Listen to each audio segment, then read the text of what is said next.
Hola amiguetes, soy Doki y bienvenidos a una entrevista que le vamos a hacer a Clara Tahoces, escritora de este libro. Además, Clara es actualmente redactora y reportera del programa Cuarto Milenio, ha sido redactora jefa de la revista Más Allá de la Ciencia y formó parte del equipo del programa Milenio 3, diplomada en grafopsicología y autora de 13 libros. El nuevo libro de Clara, titulado Cuaderno de Investigación de Fenómenos Extraños, ya está a la venta y nos propone convertirnos en investigadores del misterio, llevándonos también así a conocer casos de primera mano y a conocer detalles que nos pondrán la piel de gallina, convirtiéndose así en un imprescindible para los amantes de los fenómenos paranormales. Y bueno chicos, vamos a conectar en directo con Clara Tahoces. Hola Clara, ¿cómo estás? ¿Qué tal?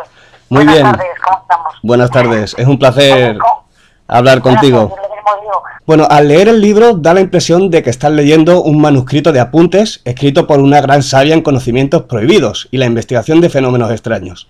Y en realidad es exactamente eso, un libro lleno de conocimientos escrito por una maestra de la investigación con más de 25 años de experiencia.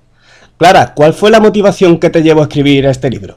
Pues mira, yo me daba cuenta que en los últimos tiempos, sobre todo, me llegaban muchísimos correos electrónicos, a veces también a través de las redes sociales, dudas de gente que estaba quizá empezando y no sabía determinadas cosas que hacer, ¿no? Me preguntaban pues consejos desde cómo hacer una psicofonía o qué grabadoras usaba yo, cosas así.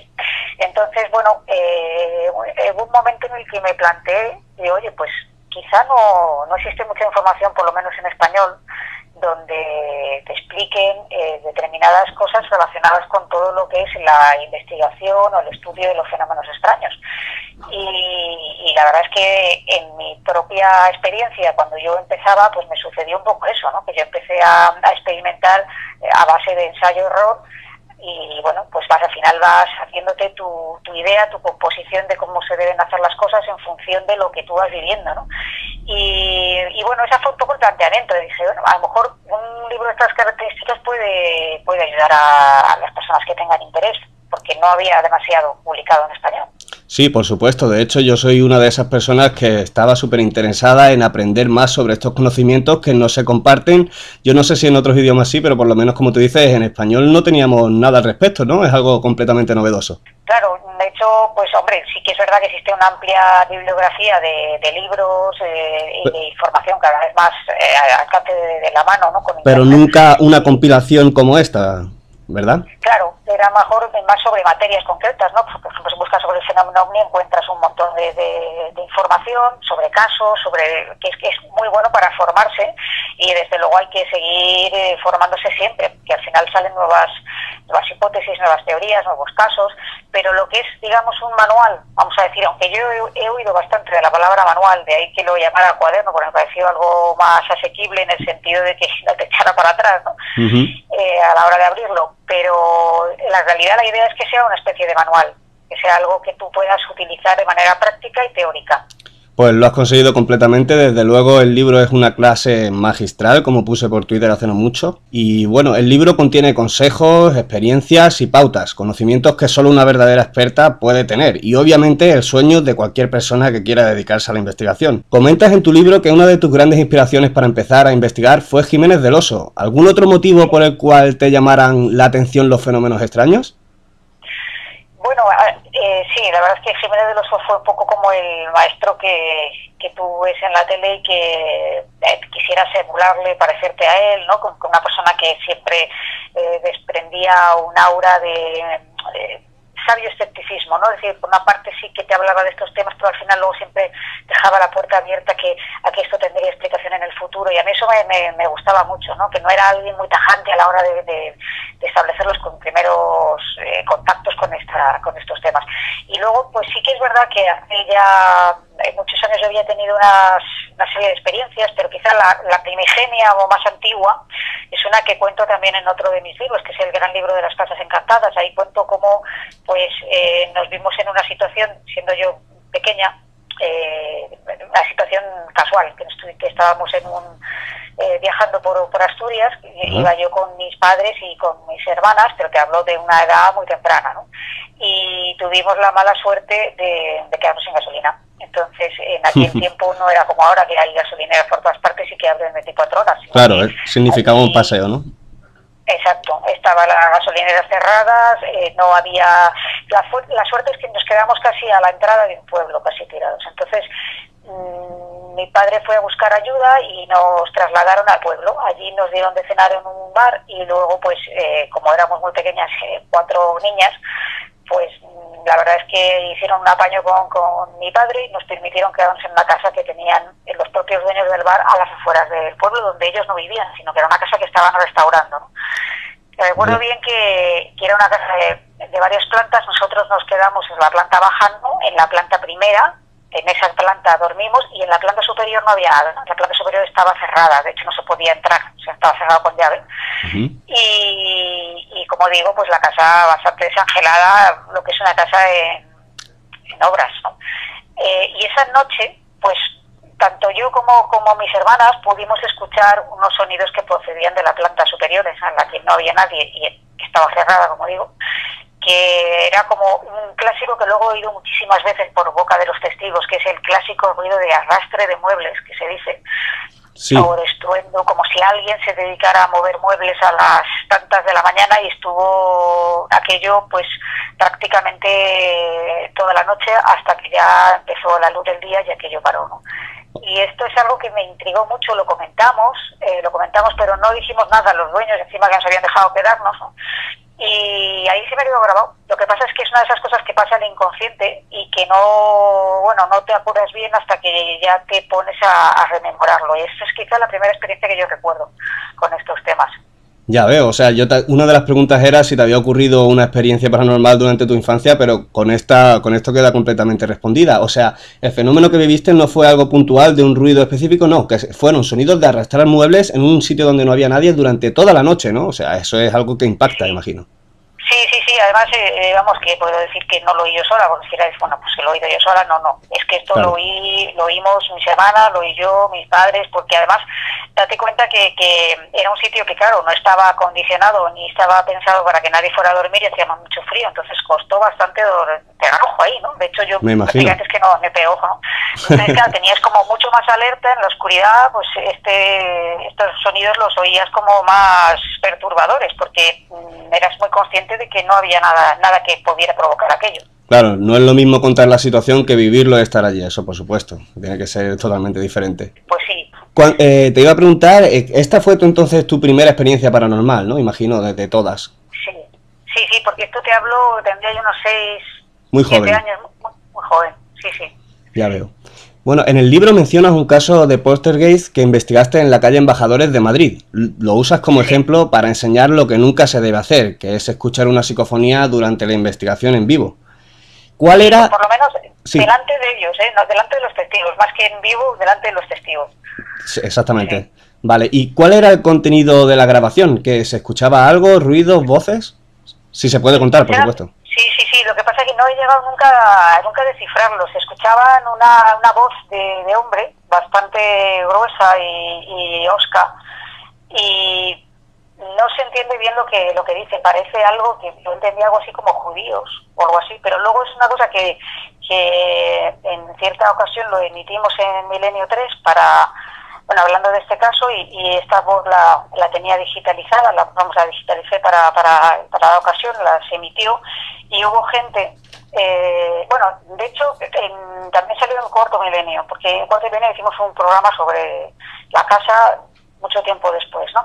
Y la gente comentó a través de redes sociales que cada uno entendía una cosa diferente. Claro, suele pasar con estas cosas. Exacto, no era una voz clara, o sea, sí que era una voz en cuanto a que su estructura era vocal y que era una voz de hombre, pero son de esas voces que son difíciles de interpretar, que no tienes una clara relación de lo que está diciendo, ¿no? Sí, además cuando estas cosas las exponen al público, cada uno pone un poco de su imaginación y piensa lo que quiere. Igualmente me vale más tu opinión, que tienes ya oídas cientos, no sé si miles de parafonías, o sea que si tu opinión crees que dice judío, ¿no? Que es una palabra así un poco insultante, supongo. Dice algo más y parece que dice algo de judíos. Lo que pasa es que hay gente que oía, con perdón de lo que voy a decir, decía algo así como jodeos. Ah. O sea que algo con J era, pero no llegamos yo misma te digo que realmente no he llegado nunca a descifrar lo que puede decir. Ya veo. Bueno, y eso fue escucharlo allí esa noche, y aunque no entendierais bien, fue, imagino, una noche perturbadora a partir de ese momento. Por los testigos me comentan, ¿no? Más que por otra cosa. Sí, fue impactante porque realmente nosotros en esa noche no estábamos haciendo, digamos, pruebas de investigación como tal, porque ellos llevaban, nosotros habíamos estado ahí varias veces a lo largo de los últimos meses que ese caso se había activado, y en diferentes horarios, y esa noche pues ellos estaban como al principio muy nerviosos, y fuimos ahí un poco para la misión de tranquilizarles. Lo que pasa es que yo tenía ya la costumbre de grabar todo, y estábamos, fíjate que estábamos contando chistes en ese momento, o sea, no era una cosa que digas, estábamos hablando ya del caso ahí todos eso, obsesionados, sino intentando quitar hierro al tema, porque ellos realmente estaban muy preocupados y demás, ¿no? Y claro, entonces, entiendo la que grabadora estaba encendida, pero es casualidad que estaba encendida. Que básicamente realizando una prueba. Como investigadora experta es tu costumbre de poner a grabar grabadoras o grabadoras de vídeo, da igual, y como comentas, estabais comentando otra cosa completamente distinta, ¿no?, en ese momento. Exacto, completamente distinta, y lo que ocurrió fue unos minutos, como digamos, de tensión, que se percibió primero una bajada brusca de temperatura en el inmueble, que además lo constatamos porque teníamos termómetros y vimos que había descendido varios grados, y luego se oyó un golpe, una especie como de sonido fuerte en la puerta creemos, de una de las habitaciones. Algo físico, ¿no?, que todos pudisteis escuchar en el momento, sí, ¿verdad? Algo que escuchamos, y era como un golpe de madera, en la madera, y solamente lo que creemos que venía de una habitación en concreto, que era donde estaba un bebé que estaba durmiendo en ese momento, y creemos que venía de ahí porque tenían ellos una perrita, y esa perrita estaba en el pasillo justo a la altura de esa habitación, y esa perrita, cuando se escuchó ese golpe, salió pitando y se metió debajo de los pies de uno de los dueños de la casa. Entonces, claro, no me extraña. Es decir, que está el perro o yo, ¿no? Y ahí pues es cuando nos ponemos en guardia, ¿no?, de que ha sido esos golpetazos, empezamos visitamos la casa, vamos hacia el pasillo, vamos hacia el lugar donde sonaba esos golpes, y según me cuenta mi compañero, claro, yo tengo el recuerdo de que efectivamente había mucho aire y como que hacía frío, pero mi compañero jura y perjura, que era un investigador en aquel tiempo, que hacíamos muchas cosas juntos y era bastante escéptico, dice que el pelo se me movió, que él vio como el pelo se movía de la corriente de aire que nos encontramos en el pasillo, ¿no? Lo cierto es que en esos momentos de confusión quisimos un poco comprobar si se había grabado ese golpe. Realmente era pensando más bien que eso que habíamos oído físicamente todos, que ya en ese momento estaban los propietarios un poco asustados, obviamente. Normal. Comprobar si se había grabado, más que nada por salir de dudas. Y lo malo es que no sabíamos que había una voz detrás de esos golpes, ¿no?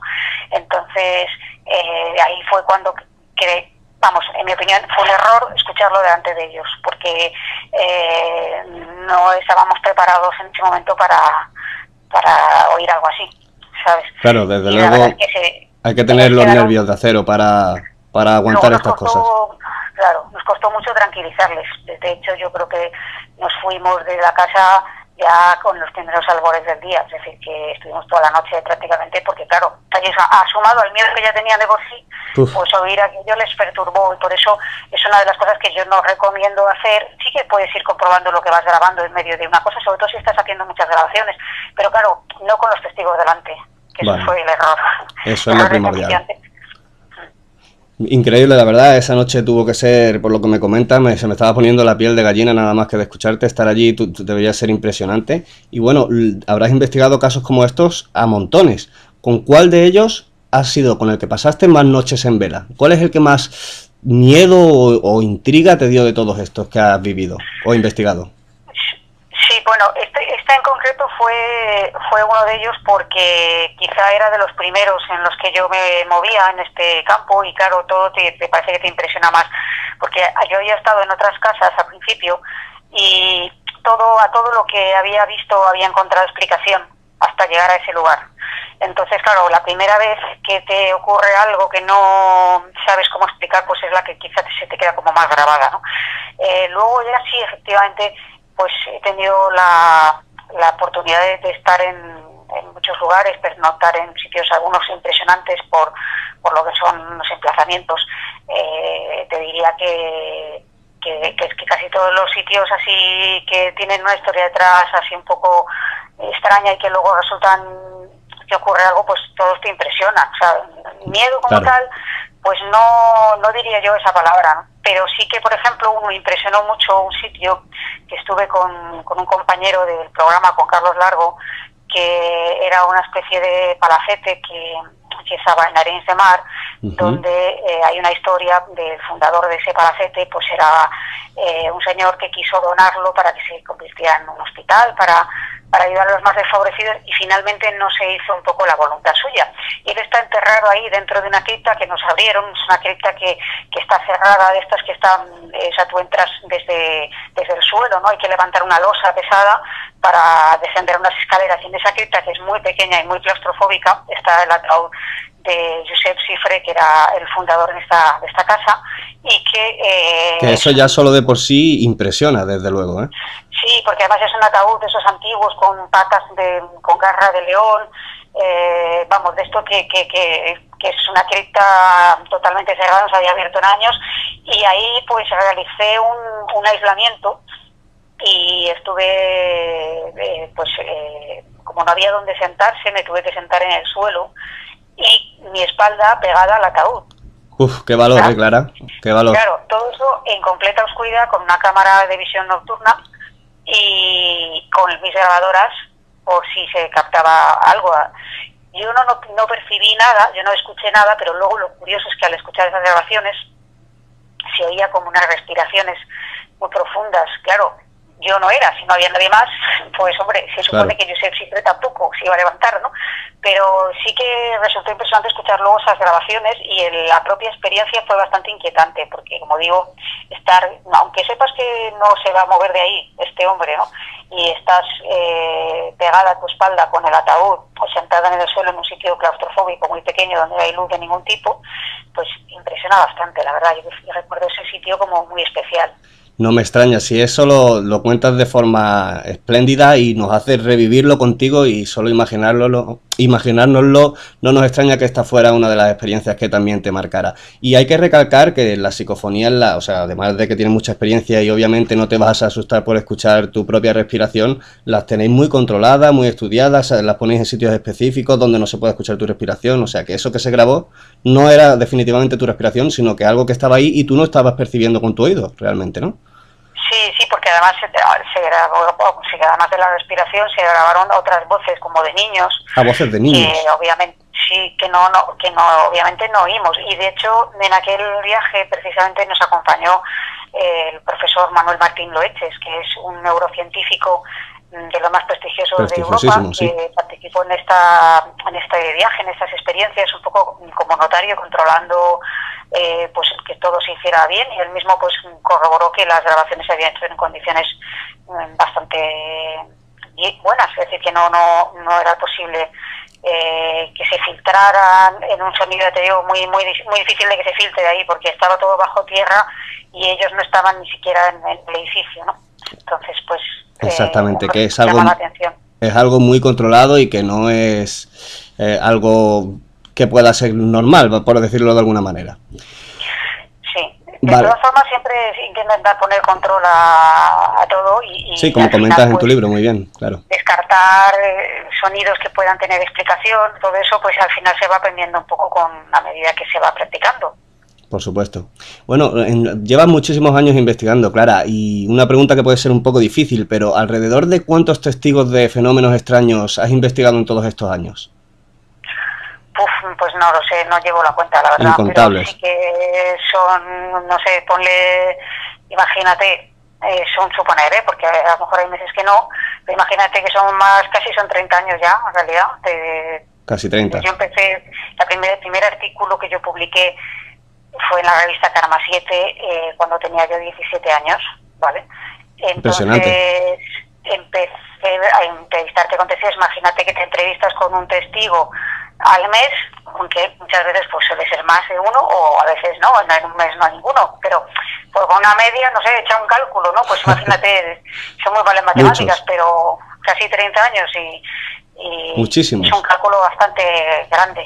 Sí, bueno, pues esos son un número incontable, o sea, tienes una experiencia increíble en lo que se refiere a entrevistar testigos también. Y la mayoría de ellos son personas normales, ¿no? Que un día se cruzaron por casualidad con todo esto, imagino. Sí, es son la mayoría son personas que son ajenas a todo el mundo del misterio, que nunca habían tenido una experiencia, es más que incluso son los testigos que a mí más me gustan, cuando el testigo te dice que es que previamente eso no creía en nada, y que a veces te cuentan ellos mismos su experiencia y me dicen, pues yo te lo cuento porque me ha pasado, pero a mí me lo cuentan y yo no me lo creo. O sea, esas cosas que te dan una credibilidad, o que por su profesión son gente que sabes que está muy centrada y que tiene la cabeza muy bien amueblada, y que realmente esos testigos pues son gente que no, completamente normal, que un día les pasó algo que no pudieron explicar y que a veces les ha marcado para bien y otras para mal, no siempre para bien. Yo diría que más veces para mal, porque te rompe un poquito los esquemas. Otros, bueno, han seguido con su vida normal y corriente, y sobre todo cuando ha sido una experiencia puntual. Lo malo es cuando ha sido una experiencia que se ha repetido en el tiempo, o que ha afectado a una vivienda, que claro, hay que a veces tener que marcharse, ¿no? Ahí es cuando más perturba, imagino, ¿no?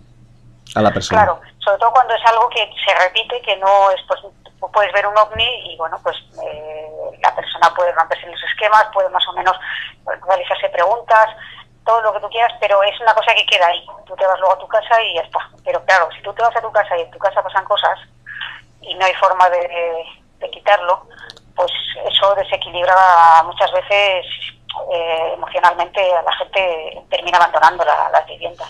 La gran mayoría de personas es normal que acaben abandonando ese tipo de hogares, la verdad.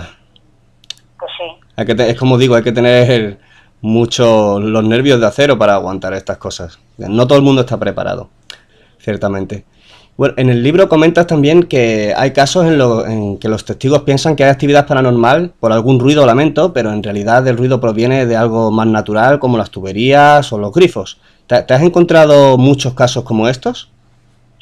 Sí, muchos. La verdad es que las explicaciones naturales, es decir, la persona de buena fe te está diciendo que ocurre algo o que ha detectado alguna cosa extraña y tal, y verdaderamente no miente en lo que te está diciendo, ¿no? Por ejemplo, el famoso ruido de canica, ¿no? Que a veces en algunas viviendas, sobre todo por la noche, se escucha con mucha más claridad, y es una cosa que tiene una explicación lógica con las tuberías, ¿no? Con un golpe de agua, ¿no? Sí. O, pues, por ejemplo, una mala instalación eléctrica en la que las bombillas se funden y, claro, la persona se funde mucho y no sabe por qué, y luego a lo mejor, revisando la instalación eléctrica, todo tiene una explicación. Ese tipo de fenómenos que son naturales sí que se encuentran con bastante frecuencia, y es lo primero que hay que descartar. Claro. Desde las primeras teorías que se tienen que barajar ante alguien que te cuenta este tipo de historias es descartar todas estas posibilidades naturales. Claro, por supuesto. ¿Y realmente este tipo de ruidos causa la misma sensación de angustia a estos testigos que a los que realmente han vivido algo insólito? ¿Es difícil diferenciarlos o...? Bueno, si la persona en ese momento cree que lo que está oyendo no tiene explicación, aunque la tenga, la reacción es la misma. Porque es la misma, la persona, claro, la persona cree que está escuchando algo que no tiene explicación, algo que le rompe su esquema de creencias. Entonces, la reacción será la misma. Muchas veces, de hecho, cuando tú ya a lo mejor les encuentras explicación a eso que te están contando y se lo explicas, unos reaccionan con alivio, decir, vaya, pues bueno, mal, ¿qué es esto, no? Y otros, en cambio, no están ya tan sugestionados que no se lo quieren la creer. explicación que tú le das, claro, siempre te ponen un pero, no, pero es que esto no es como tú dices, porque entonces ya se quedan con la idea de que ahí pasa algo y ya les puedes intentar convencer. Ya veo. No hay forma, ¿no? O sea, que ahí en ese sentido es igual de perturbador. Sí, totalmente. Desde luego es interesante esto que nos estás contando para los que queremos empezar a investigar, tener todos estos datos extras, aunque ya se explica todo muy bien en el libro, pero nunca viene mal tener información extra, ¿no? De todas estas situaciones que te han relatado estos testigos, ¿cuál te parece la más impactante y por qué? Bueno, yo diría que las situaciones en las que alguien ha visto algo, sí, ha visto algo anormal, ¿no? Que no, porque a veces podemos oír algo o podemos sentir. Muchas veces las sensaciones, aunque no veas nada, yo que sé, tú de repente notas, o el testigo te cuenta, ¿no? Que está normal y corriente, pero que tiene la sensación de que hay alguien que le está observando y nota cómo los pelos del brazo se le erizan, ¿no? Esas son explicaciones, o sea, son una serie de sensaciones, experiencias que la persona tiene y que desde luego tienen para mí igual de validez que el ver algo, ¿no? Que decir, he visto tal cosa o he visto por otra. De hecho, lo más normal es que no se vea nada, es decir, que no veas nada, que sientas que ahí pasen cosas, o que yo que sé, pues que si un vaso de repente salga volando, pues eso no es lo mismo que, claro, eso es muy impactante porque es algo que tú estás viendo. Pues imagínate ya si alguien te dice que está viendo a una figura que lo ve con todo lujo de detalles. Yo recuerdo un caso que nos llegó al programa, que no querían, en la familia no quería salir, pero sí que quería tener algún tipo de explicación o de, yo qué sé, de que alguien le comentara algo. Ayuda, ¿no? Básicamente es lo que buscaban.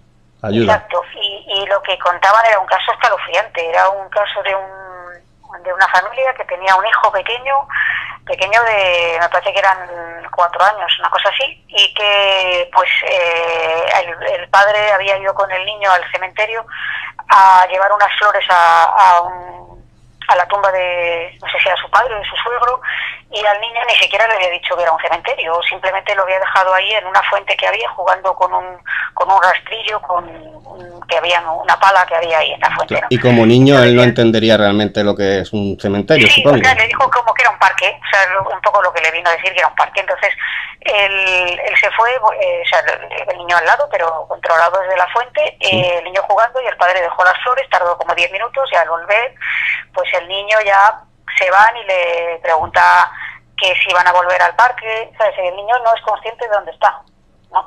Lo que pasa es que ese niño, cuando llega a la casa, empieza a decir que hay alguien con ellos. A raíz de esa visita al cementerio. A raíz de esa visita al cementerio, que hay con ellos alguien, y les dice que está sentado en el sofá con ellos, y le ven que juega con alguien, y dice, no, estoy jugando con mi amigo fulanito. Y entonces, ¿pero de dónde lo has conocido? No, pues estaba en el parque, se ha venido con nosotros. Increíble. Estaba jugando conmigo en el parque. Y cuando le preguntan, dile cómo se llama, y dice que se llama Pons. Dice que Pons, un apellido. Un nombre que no es algo común por aquí, imagino, ¿no? O, bueno, depende de la zona, imagino. Sí, pero bueno, un apellido concreto, quiero decir. Y entonces el padre, al día siguiente, va a mirar al cementerio y ve que cerca de donde él había estado visitando la tumba que había ido a dejar las flores, hay una lápida que pone familia Pons. Uf, impresionante. Claro, un niño que apenas sabe leer, ni tiene, no sé, que esa imaginación, no lo entiende, claro. Algo así, claro, pues que estaban muy asustados porque decían que se habían venido con ellos desde el parque. Increíble, normal que es que las situaciones, los casos con niños impresionan muchísimo porque da muchísimo a pensar si realmente nosotros tuvimos alguna vez la capacidad de verlos, si hay personas que son más aptas que otras, no sé, pero desde luego sí que es impresionante. Y tú has demostrado en múltiples ocasiones tu facilidad para obtener psicofonías. ¿Esto se debe a tu gran experiencia o crees que podría ser por algo más? Pues yo he intentado grabar psicofonías como práctica de principio de mis comienzos, que era un tema que me intrigaba mucho, y había estado en lugares abandonados y en antiguos conventos, en un antiguo molino, en cementerios, en muchos sitios, y no tenía suerte con ese tema. La suerte, o llámalo quizá, que es que al final va tanto el cantar a la fuente que en algún momento terminas captando algo, porque también puede ser un cálculo de probabilidades. Si tú no grabas más que una vez al año, pues lo más lógico es que no te pasa nada, pero si tú estás grabando en diferentes épocas, en diferentes momentos, a lo mejor tienes más suerte de pillar algún registro, ¿no? Y la suerte, digamos, que empezó a acompañarme a raíz de una entrevista que hice a una mujer mayor que era, según ella me decía, según siempre su versión, podía hablar con los espíritus, y que había tenido muchas premoniciones. Era una persona muy famosa en Andalucía, la gente acudía a ella pero ella no cobraba nada, para intentar localizar a familiares desaparecidos durante la Guerra Civil. Y fue a raíz de entrevistarla cuando empezaron a salir estas voces en lugares, en grabaciones en las que yo ni siquiera estaba pensando grabar una psicofonía, ¿no? Digamos que aumentaron las posibilidades de éxito, ¿no? A partir de ahí. Sí, yo creo que no sé si fue por un cálculo de probabilidades o porque se abrió algo de tanto llamar a la puerta, se te abre la puerta. No lo sé, porque está aquí, puedes tener diferentes interpretaciones, cada uno puede pensar lo que quiera, pero la realidad es que si tú no estás experimentando un fenómeno, tú no estás intentando obtenerlo, pues es muy raro que te quede grabado, ¿no? Claro, claro. A no ser que sea algo que te encuentres un ovni por la calle o algo así, no, igualmente tampoco lo vas a grabar, así que... Exacto. Sí, sí, sí. Pues, ¿qué podrían ser estas psicofonías que ahora consigues grabar más a menudo gracias a esta experiencia? Porque aunque solo estemos especulando y teorizando, porque no hay nada probado, pero con tu gran experiencia en todo esto, tu opinión para mí es súper importante. ¿Tú qué crees? ¿Voces de una posible vida después de la muerte? ¿Otras dimensiones? O... Bueno, no sabría decirte, ¿eh? De verdad que no tengo todavía una teoría clara, porque es más, cada vez que cuanto más tiempo pasa y más experimentas con el fenómeno, más difícil es tener clara una hipótesis, porque ahí se abren muchas posibilidades. Es que fíjate que incluso puede ser a veces algo que son pensamientos que quedan en el aire. O sea, te hablo de teorías que puede ser de cualquier tipo, porque no descarto ninguna. Es decir, no descarto ni que sean voces del más allá, ni que sean el inconsciente, que es otra de las hipótesis del experimentador, ni que sea otro tipo de entidades. O sea, no tengo una teoría clara, porque yo creo que es un fenómeno tan complejo que posiblemente una sola teoría no explique todo el fenómeno. Puede llegar a ser más de una cosa, realmente. Más de una cosa, exactamente. A lo mejor varias hipótesis combinadas puedan explicar el fenómeno, pero hoy por hoy yo desde luego no me atrevería a decir que es esto o es aquello. Es complicado, desde luego, pero te preguntaba eso, que normalmente las voces, hay voces, ¿no?, que responden a preguntas de investigadores, que si ha sido en tu caso también alguna vez, ¿se ha pasado eso? Sí, yo he intentado a veces realizar preguntas en ocasiones para ver si podríamos obtener alguna respuesta y que fuera coherente, y a veces he obtenido respuestas coherentes. Es decir, que el fenómeno sí que es inteligente en tanto cuando tú preguntas algo y alguien algo que sea te está contestando y de una manera coherente. Claro. O sea, que como comentábamos antes, podrían ser cosas distintas, podría ser eso un fenómeno distinto a otro que también se queda grabado, ¿verdad? Es complicado todo esto. Bueno, pues... Sí, desde el momento en que es inteligente ya no es algo que es un eco del pasado. Claro, claro, que también puede haberlos, como tú mismo comentabas. Eso es. Tú en tu libro comentas que no es habitual que estos fenómenos se reproduzcan en laboratorio, pero sí que se han hecho algunos estudios y experimentos bajo estricta supervisión sobre las psicofonías y otros fenómenos paranormales. Tú misma habrás realizado experimentos bajo condiciones muy controladas. ¿Podrías contarnos alguna de estas pruebas que hayas realizado tú o algún otro investigador para que la gente tenga más claro que esto no solo se hace, que se hace muy probado, bajo condiciones muy probadas, básicamente? Bueno, te puedo hablar de lo que he hecho yo. Yo sé que se han hecho en la universidad en Galicia, creo que es en la Universidad de Santiago, se hicieron unas pruebas allí que fueron bastante satisfactorias, pero vamos, yo no participé, con lo cual prefiero hablarte de lo que he hecho yo, para no meter la pata, ¿no?, de hablar de cosas que no he estado presente. En el caso mío, pues nosotros a veces hemos realizado las pruebas con cámara anecoica y colocando no una sino varias grabadoras, y es curioso que en algunas veces los registros psicofónicos quedan grabados en una de las grabadoras y en las otras que están al lado y que tienen las mismas prestaciones y que deberían de grabarse, si es un fenómeno físico debería grabarse esas voces, no aparecen, ¿no? Esto es algo que siempre me ha llamado la atención y que no logro explicar, pero que me da mayor refrendo de que el fenómeno es real. Desde luego, y causa mucha intriga, porque si están al lado y no graban lo mismo, me parece impresionante.